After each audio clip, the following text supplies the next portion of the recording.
Good morning, children. This is A. Manoj Kumar, working in Oxford High School, Uppugunduru. We have been discussing about earth movements and seasons. Okay, already we discussed about earth movements and seasons. Now, in this session, I am going to explain temperature belts on the earth.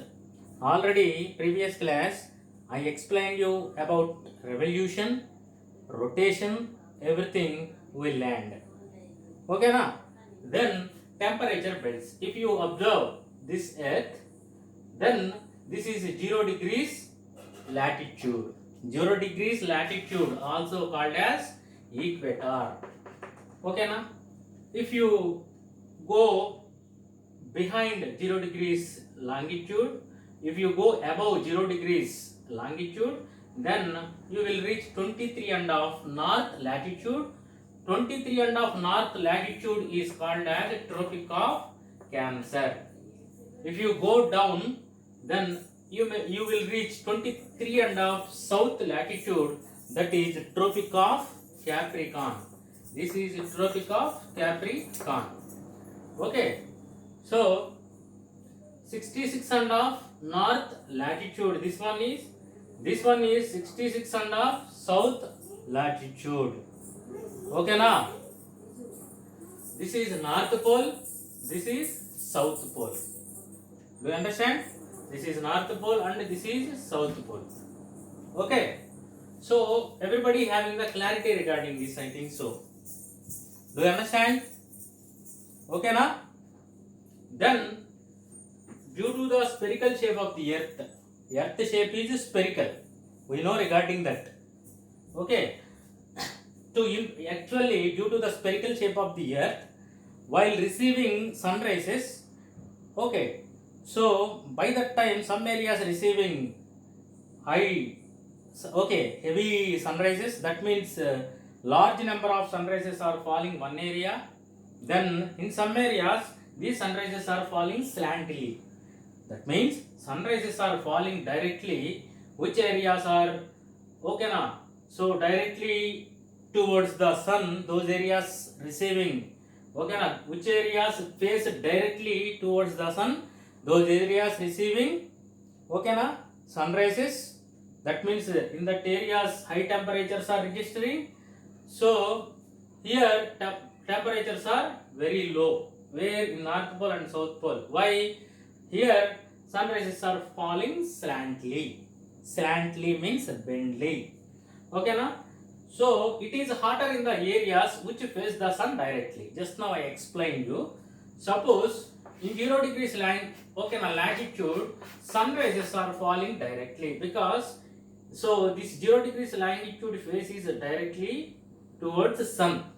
Do you understand? That's why these areas receiving highest sunrises. That means sunrises are falling directly. That's why here temperatures are high when compared to other areas. Do you understand? So it is hotter in the areas which face the sun directly. Then less hot in the areas that receive the sunrise at an angle. Suppose here with an angle sunrises are falling in North Pole and South Pole. Automatically temperatures are very low when compared to this area. Okay na? So here you have clarity. Okay. Then as a result of the tilt of the axis, already previous class I explained you. So earth is tilted. Okay, 66 and half degrees. It is situated 66 and half degrees. Okay na? It not stands 90 degrees angle. Okay na? That means it tilted 23 and half degrees. How much degree it tilted? 23 and half degrees it tilted. Which one? Earth.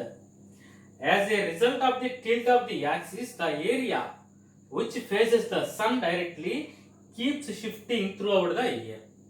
That means, for example, March, April, May, June.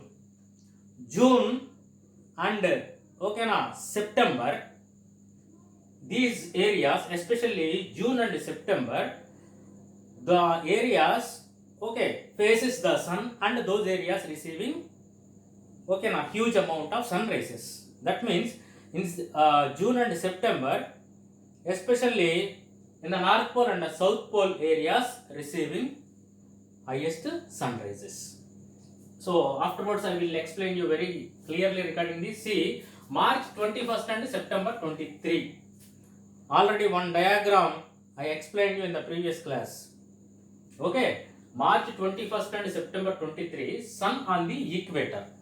So that equator highest temperatures are recording March 21st and September 23. Do you understand? June 21st and December 22. June 21st and December 22, sun, especially June 21st, sun on the Tropic of Cancer. That's why that area receives, okay na? So high sunrises, that means temperatures are very high. December 22nd, sun lies on Tropic of Capricorn. Sunrises falling directly where? In Tropic of Capricorn area, sunrises are falling. Why? Earth tilted towards sun, December 22. Okay na?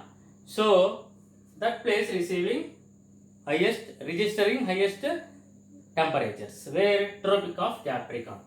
So here again I will say one important point here. March 21st and September 23rd. If you go all over the world, that means throughout the world, day and nights are equal. Okay na? That means same kind of temperatures are recording all over the world. So technically it is called as equinoxes. What is that? Equinoxes. This is very, very important. Note down. Equinoxes, okay, happens March 21st and September 23rd. Why it is called equinoxes? Because day and nights are equal all over the world. Then if you move furtherly, that means from this is 0 degrees latitude. So 0 degrees latitude spread 5 degrees north side, 5 degrees south side. Okay na? As we move northwards or southwards of the tropical belt, this is 0 degrees latitude, also called as tropical belt, ITCZ. Okay na? Intertropical Convergence Zone. Okay na? Then doldrums area. Such a number of names have this 0 degrees latitude. Okay, as we move northwards or southwards of the tropical belt, we reach a region where it gets warm in summer as well as but also very cold in the winter. This is nothing but a which region? Temperate region. Generally this is okay na, called temperate region. Once again I will draw. This is 0 degrees latitude. So this is north, 23.5 north, 23.5 south. This is temperate zone. Once again I will say temperate zone. Where temperate zone is located? Move furtherly northwards or southwards of the tropical belt, we reach a region where it gets warm in summers but also very cold in winter. That area is called as temperate zone. Actually temperate zone, high temperatures are registering. The temperate zone also called as torrid zone. Which zone? Torrid zone. Do you understand? The northern portions of this region gets snowfall in the winter. In the northern portions here snowfall, okay na, then falling, snow is falling. So if you move furtherly or southwards or northwards, then which region you may reach? Polar region. Here polar region is located. Do you understand? Polar region. So what is this is polar region. Okay na? Then continuously snow is falling on the polar region. Okay na? Isn't it or not? So here what is the features of polar region? Does not get sunshine. This area does not get sunshine in the day. 6 months, okay na, throughout 6 months, especially that 6 months they have night time, another 6 months they have daytime. Okay, that to be the sun does not rise. Even though 6 months they have daytime, what is the speciality of it? The sun does not rise high in the sky. Okay, na? Once again I will say the sun does not rise high in the sky, but only stays just above the sunrise point, that is called horizon. Okay, na? That is called horizon. Remember that one. Especially these polar zones accumulated with ice, hard ice, so that there is no possibility to grow trees here. Where? In polar regions. Suppose these trees roots try to penetrate inside of the hard rock, that is nothing but a solid ice. So roots, for roots point of view, it is not possible to penetrate inside of the ice. That's why in the especially 6 months, okay na, daytimes, by that time only slowly snow is melting. By that time flower, okay na, trees, flower kind of trees, leeches, those will grow in polar regions. Okay na? This is all about temperate belts on the earth. Up to now, what we discussed regarding temperate belts, we discussed 0 degrees latitude, also called as equator. Okay na? This is equatorial belt. Okay, ITCZ, doldrum area. If you go above or below equatorial belt region, you will reach which region? Temperate region. Okay, in temperate region they are okay na, hot conditions in summer. Okay, then winter it is cool. That also we discussed. If you go furtherly, you may reach which region? Yes, okay, polar region. So all those things we covered up to now. Okay, now do you understand? Thank you very much.